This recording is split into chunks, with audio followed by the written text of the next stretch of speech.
It's the Brad and John Show. It's the Brad and John Show for Tuesday, February 11th, 2025. This is the B block, which means we started right around 7:20. We're a little bit late this morning, as we are all mornings. Okay, one of the very loyal listeners to the radio station, who, by the way, is not a Trump fan, sent me an interesting text this morning. And I'm looking at it right now in Google Maps, and I see this big body of water that essentially is along the southern coast of the United States and the western coast of Florida and the eastern coast of Mexico. And guess what the marking on the Gulf is now? Right now, this is on Google Maps, even as I speak. You know what it says, John? Gulf of O'Fallon, Gulf of Darden Prairie, or is it named after a country? No, it's officially Gulf of America, believe it or not. No way, get out, Brad. Who came up with that idea? The interesting part of this was that, remember, did you hear this? If you hear the audio, when apparently, I don't know why Air Force One would be out flying over the Gulf of Mexico. Maybe they were making an approach into New Orleans when he went to the Super Bowl over the weekend. But Trump signed this bill or this executive order while they were over the Gulf of America, the FKA Gulf of Mexico. I think this is fascinating. You know, don't you think this is interesting? And once again, who saw this coming? You know, this is Trump at his finest. And the listener who sent me this will probably roll over when she hears that. She goes, "Oh my God, I can't believe he said this." But this is Trump at his finest because of the fact yeah, go ahead, Brad. Well, who would have thunk he would come up with this? You know what I'm saying? Yeah, and I heard that audio. So I guess they made a big deal about the fact that the plane was flying over it. I think it's great. And then also just for a lot of stuff like this, just look at how unhinged people become over something like calling the Gulf of Mexico the Gulf of America now. Think of how many people seem to take this personally. Well, but it makes sense. I mean, when you look at the map. Now, I had someone the other day dispute me. I mentioned this a couple of weeks ago, and I said there's more coastline of America than there is of Mexico. And the person sent me statistics, and it's plus or minus like 50 miles. Because if you look at the coastline is obviously from the tip of Florida all the way up, across the Panhandle, Alabama, Louisiana, Mississippi, then Texas. But then, and I didn't thought about this, then the coastline continues, and there's that, like, the Mexico sort of curls around on the bottom side of the Gulf. So they claim, I think the United States has 50 more miles of coastline than Mexico does. But, the interesting thing about me is things are changing in Mexico, okay? For years and years and years, you had presidents of Mexico who had very Mexican names. Do you know who the new president of Mexico is right now? You know her name is, John? No, I don't, actually. Her name is Claudia Sheinbaum. Now, wouldn't you consider... Yeah, I would think that she would be an attorney up in Westchester County. Either that, or she would be the prime minister of like in Germany or Poland or something like that. Yeah, exactly. Sheinbaum, I believe her name's Claudia. That's the first name. It's like, okay, she's a Mexican. I mean, it's not, her name's not Guadalupe or something like that. But anyway, Gulf of America, I think that's fascinating. Okay. Thank you for bringing that up. And I guess once it's on Google Maps, isn't it sort of like official? Isn't that like? Yeah, and I saw yesterday the meme was a bunch of people trying to goad Apple into changing Apple Maps to reflect Gulf of America because all the Apple technology still says apparently Gulf of Mexico, which is an outdated term, Brad. Like you don't hear us calling, Pershing. What did Pershing used to be in the central rear end? No, it was Delmar. Berlin. It was called Berlin, and then they changed it to Pershing. Are you sure about that? I'm pretty sure because MLK was Easton Avenue. Right, Easton. Yeah, that was Easton. Yeah, and you go over to Illinois, there's Barack Obama Avenue in East St. Louis. You know about that? No, I don't. Is that where Big Mike goes and picks up his pals? See. The problem I have with this, and I've said this before, people get tired of me hearing saying this, don't honor our politicians, honor our men and women who died in the line of duty for our country. Don't, just like I gave the example of years ago when they put that new bridge across the Missouri out there in Herman, that I started a small little group, and I actually got some traction on it, of saying there was a local guy there who was a high school football star in Herman, the whole bit, and he was killed in Afghanistan, and very sad story. And I said, don't name it after Christopher Kit Bond. And I said, if Christopher Kit Bond was a real man, he would stand up on the podium that day when they gave him the name, and he'd say, thank you very much. I appreciate the honor, but it's not going to be named after me. It's going to be named after this local hero. That would make the national news, don't you think? If this politician said, don't honor me, honor this local military hero. I'm glad to see that they're finally putting some of the, they've done it for some time now. Some of the, our fallen heroes on the interstates, you'll see the various, signs. But they should have a plaque, and the plaque should say exactly what the person did. Absolutely. That's a wonderful idea, Brad. Let's go back to the fact that I confirmed that Pershing Avenue used to be called Berlin. Really? Did you confirm it? Yeah, I did. The University City Library has a great page up about the fact that it was renamed after Pershing instead of Berlin. And that was Berlin because of the fact that when we were mad at the Germans, was that what it was about? Was that what? Yeah, it was. We were so mad at them for a while back, Brad. Okay, KWMU. Give the story again, John. Give the recap, and then I'll give you my opinion of this. Yeah, so the St. Louis Public Radio, and there's a woman named Kristen Soblick. I looked up the pronunciation of it. Kristen Soblick. And then folks over at KCUR, which is the super liberal radio station in Kansas City, they have affiliations with the local University of Missouri branches, I guess you could say, UMSL and UMKC. And then, Brad, as you know better than anybody, UMSL and UMKC, the University of Missouri system actually owns the radio licenses. So both stations have a plan to become independent, become their own entity within a period of an undisclosed period of time, or I should say an indeterminate period of time in the next few years. And I guess the group Friends of KWMU Incorporated has been around since 1977, and now that group will officially be a standalone group and run the radio station. Okay, you want my read on this? I do. I'll give you an analogy, John. Let's say what you have a favorite park that you go to, you take your kids to. Is there a park that you say, hey, we're going to so-and-so park, and your kids go, oh my God, that's so much fun. Okay. Yeah, sure. Let's for the sake of today, we'll call it Klondike Park. Klondike Park. Okay, John has his favorite park, Klondike Park, okay? And one day, Steve Ellman gets on the radio and says, and he's the county executive for St. Charles County. He gets on the radio and says, we interview him. And he goes, Brad, I've got some breaking news. I go, what's that, John? He says, I am giving Klondike Park to T.R. Hughes. I'm giving it to T.R. Hughes for them to develop into a subdivision. And I would say, whoa. You're giving it to them? You're not going to sell that to them? No, we're giving that to them. Here's my analogy. The University of Missouri should not be giving this to this group. They should be charging them for it. I say put the license up for auction, because I guarantee you, if you put that license up for auction, it would fetch at least $5 million. Okay? $5 million that could go to reducing the debt. I mean, how long would that run the state of Missouri? For like 5 minutes? $5 million? Yeah, I think so. Now, but hold on a second, Brad. I guess I'm too ignorant to have even thought this through.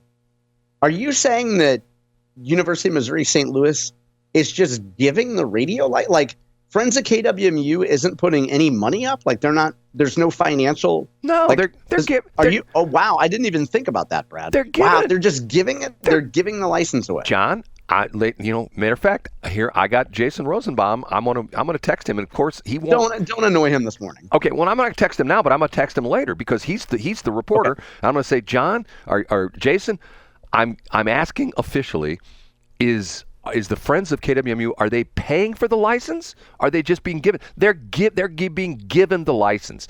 This is interesting because all over the country, these colleges that have had radio stations, and almost every college used to have a radio station. Flo Valley still has their own radio station. Nothing against that. That's where I started my career at. Lindenwood has a radio station. Across the country, there have been college and university after college and university that have sold their licenses to the religious broadcasters, EMF, Relevant Radio, a bunch, and these people have money. The company that the EMF, Educational Media Fund, which is the company that owns all these, God Squad stations. Excuse me, that's my station. They own like K-Love and Air One and stuff like that.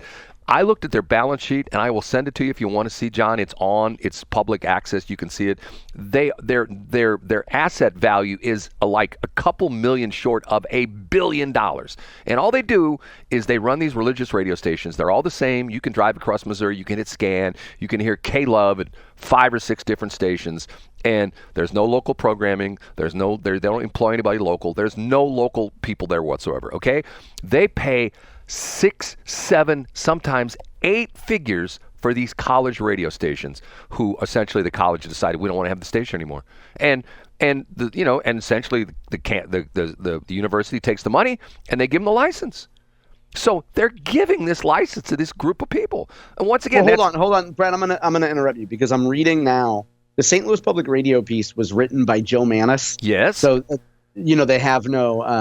When they report on themselves, they have somebody else come in and write. Anyway, but we won't split hairs on that. That's BS because of the fact that where did Joe Manis work? Where did she used to work? Guess where she worked? St. Louis, the Globe Democrat, and the Post Dispatch, and then the Beacon. Okay, let's not split hairs on this because I want to get to the point, Brad. Her sentence says the station's board and the university are negotiating details of the separation. Right, they're going to give it to them. Okay, well, Brad, I'm not disputing. I'm not saying you're wrong. I'm just saying that it hasn't been stated explicitly here that they're giving it away. It would seem to me that if there's a negotiation going on about details of the separation, it would include what kind of remuneration St. Louis that UMSL would get for just handing them the radio station. Well, it's not UMSL. I mean, you could be right, Brad. It's not UMSL because the license is not in the name of UMSL. It's the Board of Curators of the state of Missouri. Whatever. Right. But you get what I'm saying. Well, so what you're saying is that the Board of Curators is going to hand over at least 2 or 3, however many it is, valuable licenses to this group without getting a penny for taxpayers. That's exactly what I'm saying. And wow. Okay, we'll see what they have to say about it. That's what I'm saying is because that's why I get my thing. If Elon Musk heard about this or Trump heard about this, hey, you're giving away assets, the government-owned assets, you're giving them away? And you could say, well, it's to a not-for-profit organization. Well, John, you and I can jump in the car, and I know I'll have to drag you kicking and screaming, but you and I could jump in the car, and I would drive you to Jefferson City, and we could essentially go down to the SOS office on the 3rd floor of, what is that, the Kilpatrick. And we could file it online. We wouldn't even have to go there. We could do it online in the day. But we would have the photo op of you and I standing there in front at the desk filing our not-for-profit, LLC or corporation, whatever. I think it has to be a corporation in the state of Missouri. I don't think it can be an LLC. Yeah. Okay. We would have a photo op of John and Brad, and it would be bjshow.org. There we go. Yeah. Now here's the thing, Brad. Here's what I will be surprised in. I would be surprised if the chairman of the Board of Curators, Todd Graves, who is a fiscal conservative, I would be surprised if he would just oversee a process by which this valuable license was just given to this, frankly, progressive organization. I don't think Todd Graves is going to allow that. Todd Graves is smarter than that. He's going to stand up for taxpayers. He's not going to allow that license to be given away, Brad. Well, here's my read on it, and this goes back to, and I don't know if she would still consider me a friend, but I was friends with Patty Wente for a long time. Patty Wente, I met her professionally when she took over KWMU and turned it all. I mean, she was the one who turned it from classic music to the NPR because that's her background. She was a big NPR person, okay?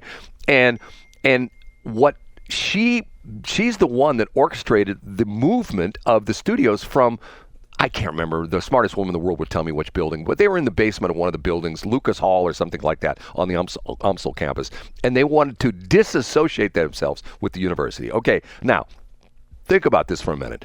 If you're the Board of Curators and you have these radio stations, wouldn't you say, hey, you people run these radio stations, but we want 2 minutes an hour promoting the university system. We want 2 minutes. At least, yeah, at least. Right. We want every week, we want Professor Smith to come on and talk about why you should go to UMSL, and Professor Jones come on and why you should go to UMKC, and why getting a degree at the university is great. No, they don't want any part of that. They disassociated themselves with the campus. They wanted to move off campus because they didn't want it to be considered a college radio station. And not only that, if you were a student at I think this is the same way it was. This is what ticked me off when I went to SIU.